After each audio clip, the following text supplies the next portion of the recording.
Alright, this video is going to show you how to do invisible decreases so that you can't even see any holes. You can barely even tell where the decreases are.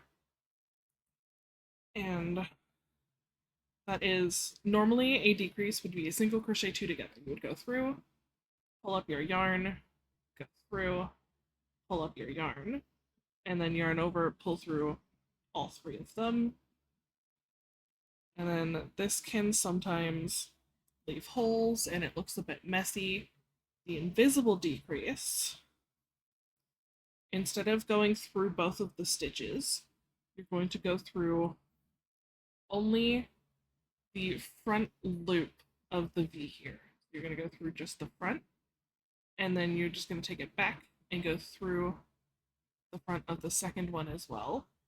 Yarn over or under, depending on what kind of single crochet you're doing. Pull through both of those loops, yarn over, through, and then it is much cleaner looking. You can't even tell that the stitch is there. So that is through just the front half of the V, through the front half of the next one. Grab your yarn, pull it through both of those, and then finish off your stitch. Just continue on.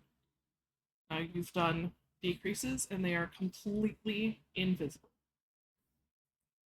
And that is, normally a decrease would be a single crochet two together. You would go through, pull up your yarn, go through, pull up your yarn, and then yarn over, pull through all three of them. And then this can sometimes leave holes and it looks a bit messy. The invisible decrease, instead of going through both of the stitches, you're going to go through only the front loop of the V here. You're going to go through just the front, and then you're just going to take it back and go through the front of the second one as well. Yarn over or under, depending on what kind of single crochet you're doing. Pull through both of those loops, yarn over, through, and then it is much cleaner looking. You can't even tell that the stitch is there. So that is through just the front half of the V, through the front half of the next one. Grab your yarn, pull it through both of those, and then finish off your stitch. Just continue on. Now you've done decreases and they are completely invisible.